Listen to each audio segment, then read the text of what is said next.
Congress party दूरबीन लेकर ढूंढने से भी नहीं मिलेगी। The Congress is not just a political party. We are the vehicle. Hindustan का हर कोना कह रहा है मोदी तेरा कमल खिलेगा। जल्दी से जल्दी फैसला करिए और हम लोगों को बुला करके बात कर लीजिए। बिहार में समस्या ये होती है कि पहले कौन कहेगा आई लव यू।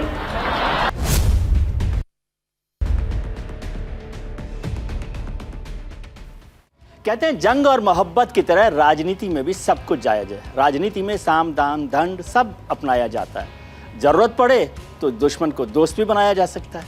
नमस्कार, मैं हूं विजय त्रिवेदी और आप देख रहे हैं हमारी खास सीरीज हेड्स एंड टेल्स। कहो ना प्यार।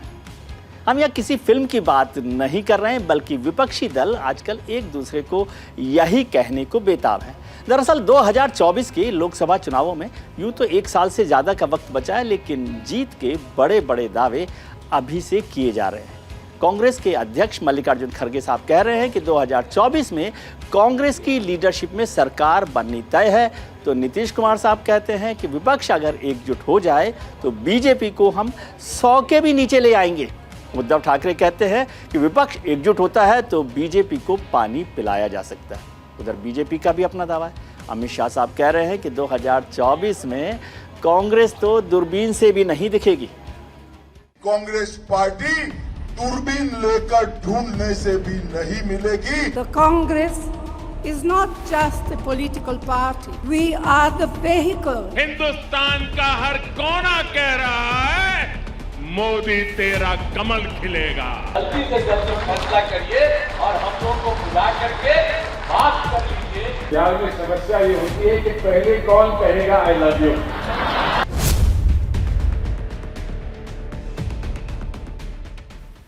अभी कुछ दिन पहले बिहार के मुख्यमंत्री नीतीश कुमार ने सार्वजनिक मंच से विपक्षी एकजुटता का आह्वान किया। अब दिल्ली से करीब 2400 किलोमीटर दूर नागालैंड यानी उत्तर पूर्व में 2024 को लेकर कांग्रेस अध्यक्ष ने बड़ा ऐलान कर दिया। इस ऐलान के दो मतलब हो सकते हैं। पहला ये कि ऐसा मुमकिन है कि पूरा विपक्ष अब कांग्रेस की अगुवाई में मोदी के खिलाफ चुनाव लड़े। दूसरा ये भी हो सकता है कि 2024 में बीजेपी की सीटों का ग्राफ 100 के नीचे आ जाए। मुश्किल है।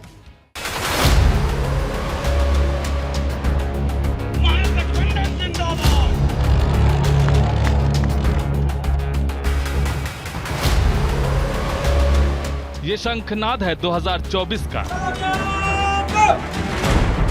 ये रणनीति है मोदी के विजय रथ को रोकने की, जिसके लिए हर पार्टी ने कमर कस ली है। सियासी चालें अभी से ही चली जा रही हैं। 2024 के लिए कांग्रेस ने भी प्रधानमंत्री नरेंद्र मोदी को हराने का दम भरा है। नरेंद्र मोदी को लेकर कांग्रेस अध्यक्ष मल्लिकार्जुन खड़गे ने बड़ा ऐलान कर दिया। The BJP will not get majority. Some people say they will not get majority. All other parties together, of course Congress will lead. We will get the majority. We will follow the constitution. We will follow the democracy. Let 100 Modis or Shah. Congress विपक्ष को एकजुट कर गठबंधन पर focus कर रही है। अगले कुछ दिनों में संभावित गठबंधन के लिए कांग्रेस रूपरेखा तैयार करेगी और फिर समान विचारधारा वाली पार्टियों को साथ लेकर आने की कोशिश करेगी। The alliance government will come in center. Congress will lead. We are talking with other parties because otherwise the democracy and constitution will go. दरअसल कांग्रेस अध्यक्ष मल्लिकार्जुन खड़गे नागालैंड में रैली कर रहे थे। उसी नागालैंड में जहां कुछ दिन पहले ही अमित शाह ने कहा था कि 2024 में कांग्रेस ऐसे गायब हो जाएगी कि दूरबीन से भी देखने पर नहीं दिखाई देगी। इस प्रकार की भाषा आज इस्तेमाल की गई है और देश भर से जनता में से जिस प्रकार के रिएक्शन आ रहे हैं, आप 24 का नतीजा देखेगा। राहुल जी, कांग्रेस पार्टी दूरबीन लेकर ढूंढने से भी नहीं मिलेगी। देश की जनता इसका हिसाब बैलेट बॉक्स के अंदर करेगी। अमित शाह के जवाब में कांग्रेस अध्यक्ष ने एक तीर से दो निशाना लगाया। बीजेपी को चुनौती भी दी और विपक्ष के साथियों को ये भी बताया कि सरकार बनी तो सिर्फ कांग्रेस की अगुवाई में ही बनेगी। उधर कांग्रेस के अधिवेशन में भी 2023 में होने वाले विधानसभा चुनाव और 2024 के लोकसभा चुनाव के लिए रणनीति पर चर्चा हुई।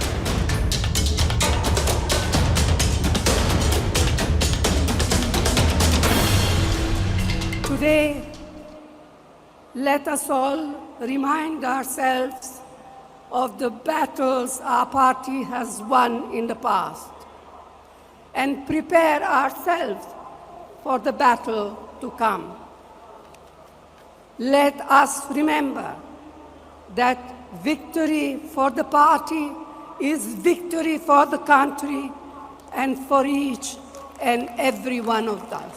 But what gratifies me most is that my innings could conclude with the Bharat Joro Yatra. इसीलिए आज एक नए आंदोलन के शुरुआत की जरूरत है। हर कांग्रेस को, हर देशवासी को आगे बढ़कर, उठकर संकल्प लेकर ये कहना होगा, सेवा, संघर्ष और बलिदान सबसे पहले हिंदुस्तान। दरअसल राहुल गांधी की भारत जोड़ो यात्रा और संसद में सरकार की घेराबंदी के बाद कांग्रेस उत्साहित है। लगातार वो बीजेपी को घेरने के लिए नई नई रणनीति बना रही है। जो ऊर्जा मिली है हम लोगों को भारत जोड़ो यात्रा से, पूरी पार्टी को, पूरे संगठन को, उसी को आगे बढ़ाना है और उसको कंटिन्यू करना है। और हम लोग उम्मीद करते हैं कि इस अधिवेशन से एक कांग्रेस जनों को विशेष रूप से मार्गदर्शन मिलेगा। लेकिन क्या भारत जोड़ो यात्रा राहुल गांधी के राजनीतिक करियर में मील का पत्थर साबित होगी? क्या कांग्रेस के लिए यह यात्रा संजीवनी बनेगी? क्या विपक्षी दलों में राहुल ये भरोसा पैदा करने में कामयाब रहे कि कांग्रेस के बिना मोदी को रोकना असंभव है? बीजेपी ये तो नहीं कहेगी कि हम सब चुनाव हारेंगे। उनको तो यही कहना है कि हम सब चुनाव जीतेंगे, उनकी तो और कोई चॉइस नहीं है। बट जो देश में माहौल तैयार हो रहा है, जो खास तौर से जो इकोनॉमिक डिस्ट्रेस है, जो अनएम्प्लॉयमेंट है, जो प्राइस राइज है, उससे बीजेपी को जबरदस्त चोट लगी।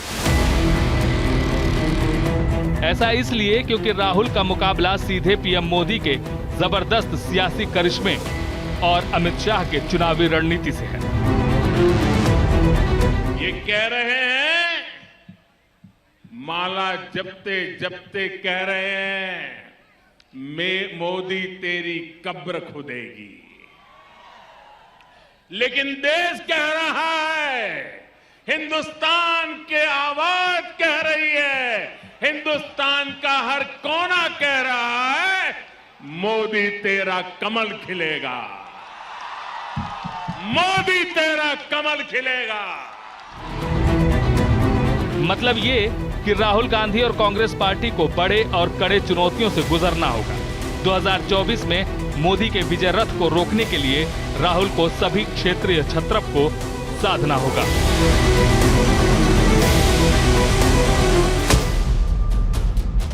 इस मिशन में कांग्रेस के सामने 4 बड़ी अड़चनें हैं। पहली अड़चन पश्चिम बंगाल में तृणमूल कांग्रेस, जहां लोकसभा की 42 सीटें हैं। यहां कांग्रेस की सीधी टक्कर मुख्यमंत्री ममता बनर्जी से है। अगर टीएमसी कांग्रेस पहले की तरह दुश्मनी छोड़कर हाथ मिला लें तो 50% से ज्यादा वोट शेयर होगा। लेकिन बंगाल के सियासी समीकरण ऐसे हैं कि दोनों का मेल बहुत मुश्किल है, जो विपक्षी एकता में रोड़ा बन सकता है। लेकिन दोनों एक हो गए तो बीजेपी के लिए मुश्किल होगा। देश की जनता फैसला कर देती है राहुल गांधी चाहे उनके लोग नेतृत्व में बहुत अच्छे हैं, सक्षम हैं, काबिल हैं। उसी तरह हमारी ममता बनर्जी भी लोग कहते हैं इकलौती महिला मुख्यमंत्री हैं जो बहुत जबरदस्त हैं, बहुत शानदार, बहुत दमदार है, ट्राई टेस्टेड और सक्सेसफुल है। मुझे लगता है कि आने वाले वक्त में 2024 में ममता बनर्जी भी एक बहुत बड़ी गेम चेंजर बनकर सामने उभर कर आएंगी। दूसरी अड़चन तेलंगाना में भारत राष्ट्र समिति है। बीआरएस के अध्यक्ष और मुख्यमंत्री के चंद्रशेखर राव और कांग्रेस में सियासी अदावत सब जानते हैं।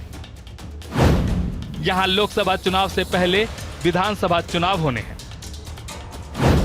यानी विधानसभा चुनाव ही तय करेंगे कि दोनों एक नाव पर सवार होंगे या फिर रास्ते अलग होंगे। तीसरी अड़चन उत्तर प्रदेश है। यहां लोकसभा की 80 सीटें हैं, यानी लोकसभा चुनाव में उत्तर प्रदेश की भूमिका अहम है। 2019 में 80 में से 64 सीटें बीजेपी के नेतृत्व वाले एनडीए के खाते में गई थी। समाजवादी पार्टी, बहुजन समाज पार्टी और कांग्रेस को एक साथ करना टेढ़ी खीर है। चौथी अड़चन दिल्ली में आम आदमी पार्टी है। वैसे दिल्ली में लोकसभा की 7 सीटें ही हैं, लेकिन राजधानी होने की वजह से ये सीटें काफी अहम हैं। फिलहाल इन सभी सीटों पर बीजेपी का कब्जा है, लेकिन अगर आम आदमी पार्टी और कांग्रेस साथ आए तो कांग्रेस के साथ साथ ये विपक्षी एकता के लिए भी काफी अहम है।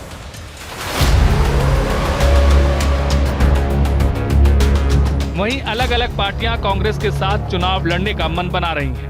अपनी पार्टी का चुनाव चिन्ह और नाम गंवाने के बाद उद्धव ठाकरे बीजेपी पर बौखलाए हुए हैं और 2024 में करारा जवाब देने की बात कर रहे हैं।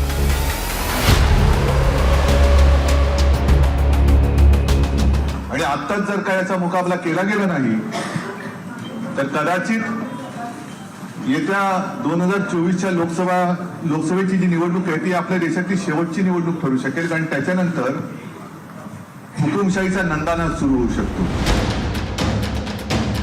इससे पहले बिहार के मुख्यमंत्री नीतीश कुमार भी खुल्लम खुल्ला कांग्रेस को साथ आने का न्योता दे चुके हैं। हाल ही में जब पटना में कांग्रेस नेताओं के साथ नीतीश कुमार ने मंच साझा किया तो कांग्रेस को ऑफर दे दिया। नीतीश के ऑफर की देर थी कि सामने बैठे कांग्रेस नेता सलमान खुर्शीद ने भी आई लव यू वाले तार छेड़ दिए। अब सब लोग कह रहे हैं कि बाकी लोगों का सबका मीटिंग कीजिए, एक साथ बैठिए, तब जान लीजिए हम वेट कर रहे हैं खाली। अब आप लोग इतना जल्दी, हम इसीलिए हम वेट कर रहे हैं, नहीं तो बाकी और पार्टियां थी, बहुत सारी पार्टियां एकजुट होने के लिए तैयार बैठी हुई है। मैं सिर्फ एक बात कह सकता हूं कि जितनी मुझे समझ है अपनी पार्टी में, जो आप चाहते हैं वही वहां भी सब लोग चाहते हैं। लेकिन कभी कभी प्यार में एक समस्या होती है, प्यार में समस्या होती है और तेजस्वी जी ये जानते हैं, प्यार में समस्या ये होती है कि पहले कौन कहेगा आई लव यू। इसी मंच से बिहार के उप मुख्यमंत्री तेजस्वी यादव ने इशारा किया और कहा कि कहीं देर न हो जाए। हमें लगता है जो सुझाव हम पहले भी कई बार कई बैठकों में हम लोगों ने किया है कि जो रीजनल्स पार्टी है, रीजनल्स पार्टी को जो है ड्राइविंग सीट पे बैठने देना चाहिए और जहां कांग्रेस और भाजपा की डायरेक्ट फाइट है वहां कांग्रेस को जो है तैयारी करनी चाहिए। तो ये काम अगर होता है तो हमको लगता है कि बेहतर होगा। तेजस्वी यादव कांग्रेस से ये कहते हैं कि देर ना करे तो ये सही भी है। आखिर समय भी तो नहीं है, क्योंकि अगले लोकसभा चुनाव में साल भर ही बचे हैं। हालांकि तेजस्वी के इशारे के बाद गठबंधन पर काम तेजी से शुरू हो गया है, जिसका इशारा खुद कांग्रेस अध्यक्ष भी कर चुके हैं। अभी इस पर बात होनी बाकी है, लेकिन सवाल खड़ा होता है कि अगर कांग्रेस के साथ गठबंधन की बात होती है तो कौन सी अलग अलग राज्यों की बड़ी पार्टियां कांग्रेस के साथ आ सकती हैं। और एकजुटता इस बात को प्रमाणित करेगा कि भविष्य में जो चुनाव होने वाला है लोकसभा का, इसमें यह गठबंधन पक्का गठबंधन बांध करके तैयार है भाजपा को सफाया करने के लिए, आरएसएस को सफाया करने के लिए। वैसे एक लड़ाई चेहरे को लेकर भी है। हालांकि अभी किसी ने अपने पत्ते नहीं खोले हैं।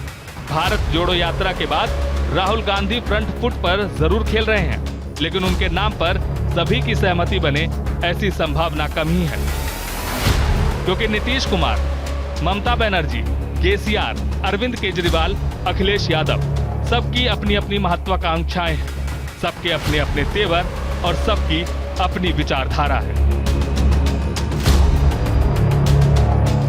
साथ वाले लोग जो उनके हैं उनका यह रवैया है। बाकी जो दूसरी पार्टी है विपक्ष में देश भर में, वहाँ दर्जन भर से ज़्यादा लोग उम्मीदवार हैं, तो इन लोगों के बीच एकता होने की संभावना दूर दूर तक कहाँ दिख रही। और जब नहीं एकता की बात होगी तो फिर कहाँ नीतीश कुमार जी उस रूप में प्रोजेक्ट हो पाएंगे, और नहीं होंगे तो हमको तो लगता है कि नरेंद्र मोदी जी के सामने कोई चैलेंज अभी 2024 में तो कम से कम है ही नहीं।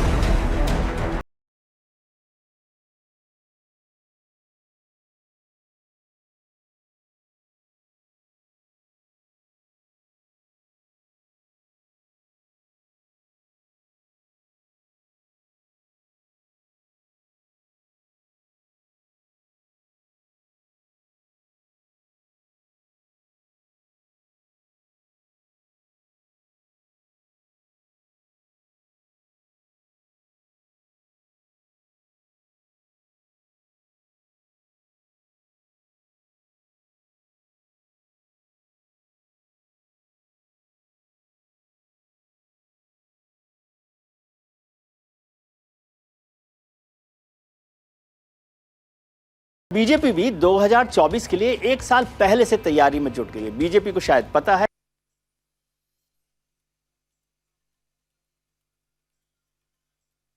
कि उसे हराने के लिए सारे दल एक साथ हो जाएंगे, इसलिए बीजेपी इस बार माइक्रो लेवल पर तैयारी कर रही है। पार्टी ने हाल ही में 160 ऐसी लोकसभा सीटों की पहचान की जहां उसे जीतने के लिए कड़ी मेहनत करनी पड़ेगी। साथ ही बीजेपी अपने मिशन 350 प्लस के तहत देश की आधी आबादी यानी महिलाओं को भी साधने की कोशिश करेगी।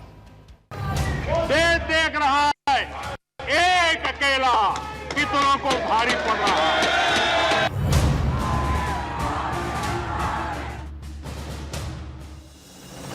नाम बताने की जरूरत नहीं है,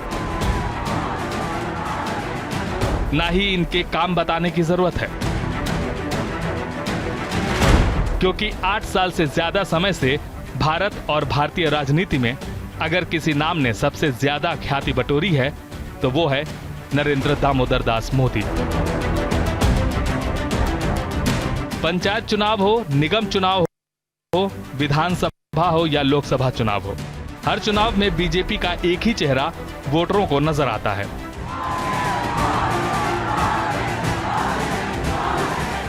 तभी तो जब एक बार फिर 2024 के लिए विपक्ष एकजुट हो रहा है तो नरेंद्र मोदी भला कहां पीछे रहने वाले हैं। इसलिए उन्होंने अनोखे अंदाज में विपक्षी एकता पर संसद के मंच से तंज कसा। लेकिन इन लोगों ने ईडी का धन्यवाद करना चाहिए कि ईडी के कारण ये लोग एक मंच पे आए हैं। ईडी ने एक लोगों को एक मंच पे ला दिया है। भारतीय राजनीति के आभा मंडल पर नरेंद्र मोदी के वर्चस्व का अंदाजा इसी से लगाया जा सकता है कि जहां 2 बार लगातार सत्ता भोगने के बाद राजनीतिक दल सोचते हैं कि शायद अब जनता साथ न दे और एंटी इनकम्बेंसी का नाम देने लग जाते हैं, वहां नरेंद्र मोदी कहते हैं कि विपक्ष अभी भी 2014 पर अटका हुआ है। कि आप में से बहुत लोग ऐसे हैं जिनके सुई कांटा 2014 में अटका हुआ है और उससे वो बाहर ही निकल नहीं पाते हैं।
यानी रणनीति साफ है कि जहां जहां पार्टी को पिछले चुनाव में हार मिली, वहां वहां वो नए ब्लूप्रिंट के साथ लड़ेगी।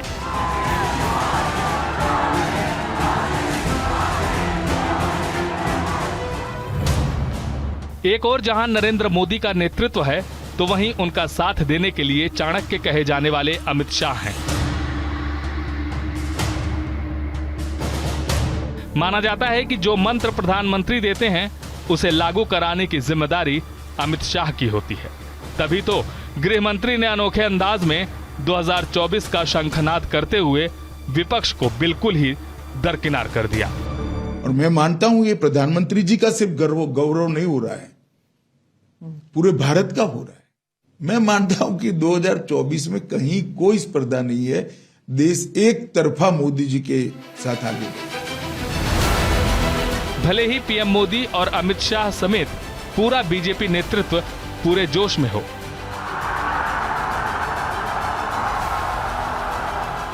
और तैयारी में जुट गया हो, लेकिन इससे भी इनकार नहीं किया जा सकता कि अगर विपक्ष साथ आया तो राह आसान नहीं होने वाली। क्योंकि 2019 लोकसभा चुनाव में बीजेपी को 303 सीटें मिली, लेकिन उनका वोट प्रतिशत 37.36% रहा। अगर विपक्ष की बात करें तो कांग्रेस को 19.49 वोट प्रतिशत के साथ 52 सीटें हासिल हुई। तृणमूल कांग्रेस को 4.06 वोट प्रतिशत के साथ 22 सीटें मिली। बीएसपी को 3.63% वोट बैंक के साथ 10 सीटें हासिल हुई। समाजवादी पार्टी को 2.55% वोट और 5 सीटें। डीएमके को 2.34% वोट और 24 सीटें। जेडीयू को 1.45% वोट और 16 सीटें।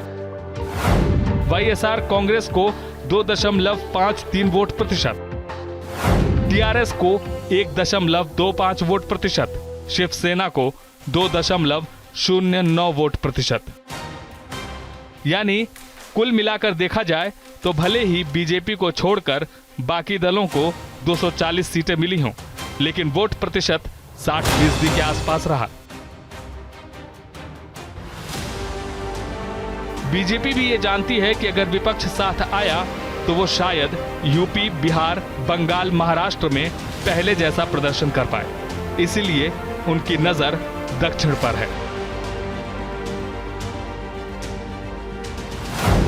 जहां 5 राज्यों में 139 सीटें हैं, जिनमें से बीजेपी को मात्र 30 सीटें हासिल हुई थी। इनमें से 26 अकेले कर्नाटक में मिली, वहीं तेलंगाना में 4, केरल में 0, तमिलनाडु में 0 और आंध्र प्रदेश में 0 सीट मिली। चारों तरफ बीजेपी ही बीजेपी दिख रही है। गौर करने वाली बात यह है कि दक्षिण में केरल, कर्नाटक को छोड़कर बाकी राज्यों में बीजेपी की सीधी टक्कर क्षेत्रीय दलों से है। ऐसे में जब बाकी राज्यों में क्षेत्रीय दल साथ आएंगे और एक झंडे के नीचे लड़ते हुए दिखेंगे तो बीजेपी के लिए चुनौती बड़ी होगी। शायद इसीलिए 400 दिन पहले ही बीजेपी ने 350 पार का एजेंडा रख दिया है, ताकि विपक्षी दलों पर पहले से ही दबाव बनाया जा सके। Bureau report, news India. हमारे इस खास कार्यक्रम में आज के लिए इतना ही। अगले हफ्ते मिलते हैं किसी नए मुद्दे के साथ। तब तक के लिए नमस्कार। कांग्रेस पार्टी दूरबीन लेकर ढूंढने से भी नहीं मिलेगी। The Congress is not just a political party. We are the vehicle. Hindustan का हर कोना कह रहा है, मोदी तेरा कमल खिलेगा। जल्दी से जल्दी फैसला करिए और हम लोग को बुला करके बात कर लीजिए। समस्या ये होती है कि पहले कौन कहेगा आई लव यू।